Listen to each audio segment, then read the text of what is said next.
साष्टांग प्रणाम। जय श्रीमन नारायण। श्री सुगम सिंधु सरकार का मंगल हो। श्री रघुनाथ भवन, तारीख 6 अगस्त 1948 मंगलवार। भागवत जन माया और सभी वस्तुओं को भगवान की समझ करके भगवान की आज्ञा से ही कर्तव्य व्यवहार करते हैं। ऐसी भावना होने से माया सुखदायी होती है। सबसे बड़ी माया तो ये शरीर ही है। जो कुछ दिखाई पड़ता है वह सब माया है और आँख से नहीं दिखने वाला तो जीवात्मा है जो इस हृदय में रहता है। जीव से भी सूक्ष्म परमात्मा है। वे अंतर्यामी स्वरूप से जीव के समीप में ही विराजते हैं। जीव, माया और परमात्मा ये तीनों अनादि से हैं। तत्वत्रय का ज्ञान होने पर ही जनक जी के समान ज्ञानी बन सकते हैं। अहंकार रूपी माया का भय तो शरणागतों को भी है। बिरजा जी के इस पार तक सबके लिए भय है, इसलिए किसी को भी अहंकार नहीं करना चाहिए। समर्पण का मतलब ही यह है कि सब कुछ प्रभु का है। श्री सद्गुरु ऐसा ज्ञान बताते हैं। शरणागति को समझना बहुत है, शरणागति को समझाना बहुत है, परंतु ज्यादा न कहकर इतना ही है कि मैं जीव भगवान का ही हूँ, भगवान पर ही भार है। आगे, किसी ब्राह्मण भिक्षु को धर्म के नाम पर देता है या खर्च करता है तो बालाजी के हिस्से में से और नाम अपना करता है। बेटी को तीर्थ कराने भेजा है तो उसी में से खर्च करता है। तीर्थ का सारा खर्च उसी में से दिया जाता है। इस प्रकार चतुरता बदमाशी करता है। यदि ईमानदार होता तो बालाजी के भाग का पैसा बालाजी के नाम पर लगा देता या बालाजी के मंदिर में दे देता। साफ अलग हिसाब रखता, परंतु सेठ साहब तो चतुर है, भगवान के साथ भी धोखा करते हैं। वो किस तरह से यहाँ पहले सरकार बता रहे हैं कि भगवान बालाजी का हिस्सा एक आना या एक पैसा व्यापार के नफे में रखते हैं। नफा होता है तो बालाजी के भाग का पैसा जमा लिखते जाते हैं, परंतु मन में वही चतुरता बेईमानी भरी रहती है। आगे चलते हैं। पवन, श्वास, प्रकाश सब कुछ भगवान का ही है। जीवन दाता परमात्मा ही है, परंतु यह हरामी जीवात्मा कहता और मानता है कि मैं देवताओं का हूँ, इंद्र का हूँ, शिव का हूँ, ब्रह्मा का हूँ। ऐसा ही हरामीपना करता है।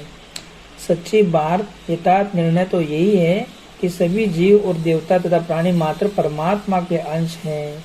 माया जी भी परमात्मा की दासी है।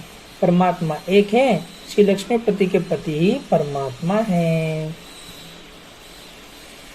वे भगवान का पता लगाने के लिए कमल नाल में प्रवेश कर चलते रहे, परंतु थक गए तो कुछ पता नहीं पाए कि श्रीमन नारायण कहाँ और कैसे हैं।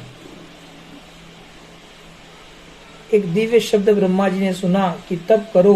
तब ब्रह्मा जी ने अनंत समय तक तप किया और फिर भगवान के संकल्पानुसार जगत रचना के कार्य में लग गए। ब्रह्मा से शिव जी की उत्पत्ति बताई गई है। यह यथार्थ निर्णय है। स्वतंत्रता का अहंकार होने पर देवता समझते हैं कि हम भी भगवान हैं। ऐसा होने पर असुर द्वारा देवताओं का अहंकार छुड़वा दिया जाता है। 100 यज्ञ करके जीव इंद्र बनता है। ऐसे इंद्र बनाने वाले बहुत हैं। ब्रह्मा की उम्र 100 वर्ष की है। उस ब्रह्मा के एक दिन में 14 इंद्र स्वर्ग का राज भोग करके हटा दिए जाते हैं। 100 जन्म ब्रह्मचर्य पालन करने वाले किसी भी जीव को भगवान ब्रह्मा बना देते हैं। भगवान सर्वेश्वर तो एक हैं और देवता 33 कोटि हैं तथा जीव असंख्य हैं। सबके मालिक परमात्मा एक हैं। परमात्मा दूसरा कोई नहीं बन सकता है। शिव, ब्रह्मा, इंद्र, सूर्य कोई भी परमात्मा या परमात्मा के बराबर नहीं बन सकता है। शास्त्र तो प्रशंसावाद में न जाने क्या क्या कह देता है। ये प्रशंसावाद वाले शास्त्र तामस गुण वाले हैं, मुमुक्षुओं के काम के नहीं हैं। भोग लगाने जाएगा तो फिर समझ लीजिए कि भक्त ही मगर भगवान का भोग बन जाएगा। मैं मगर हूँ, ऐसा वचन तो भगवान श्री कृष्ण ही कहे, तो फिर कितने पंडित ज्ञानी लोग मगर कृष्ण हैं ऐसा मानकर भजन पूजन किया करते हैं। उत्तर ये है कि एक भी नहीं। तो फिर उस वचन का भावार्थ तो कुछ और ही है।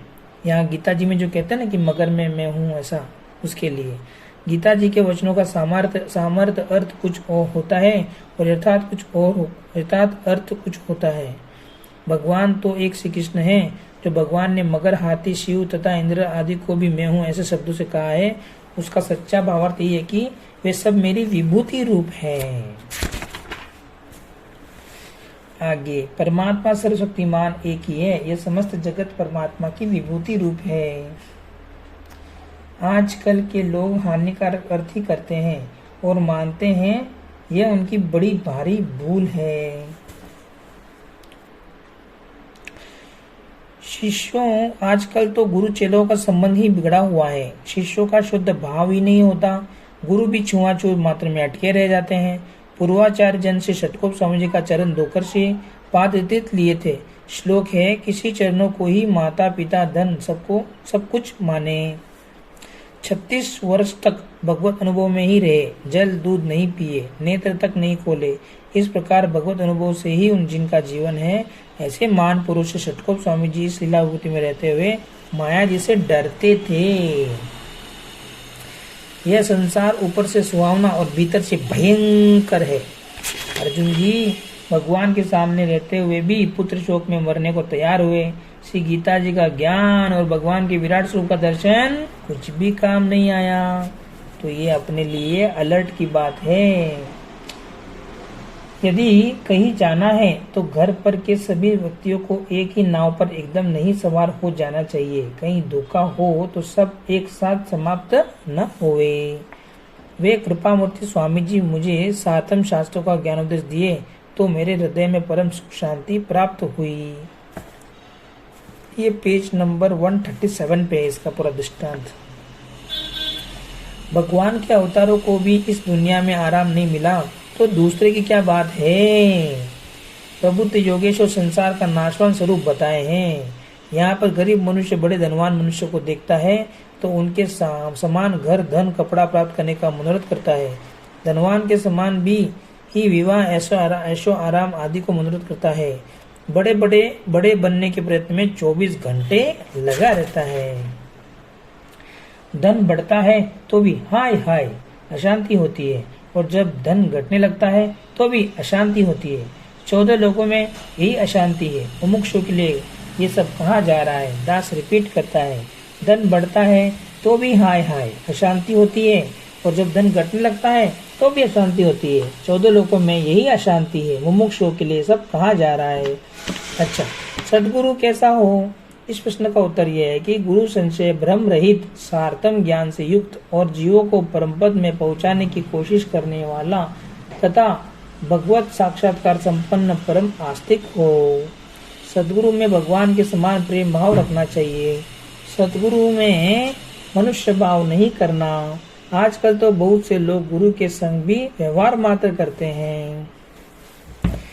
गुरु तो साक्षात कृपा सिंधु नर रूप हरि ही है, वर शतक अनुभव करने लायक है।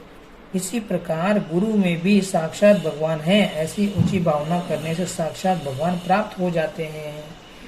पति और गुरु संबंध करने के बाद छोड़े नहीं जाते हैं।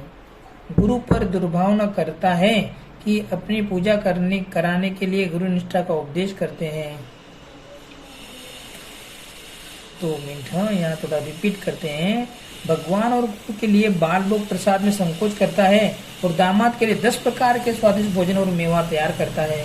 गुरु को कहता है कि स्वाद लेते हैं। गुरु पर दुर्भावना करता है कि अपनी पूजा कराने के लिए गुरु निष्ठा का उपदेश करते हैं। अनेकों दोष ढूंढता और कहता है, अरे दोष ढूंढना है तो अपने में ढूंढो, विशेष लाभ होगा।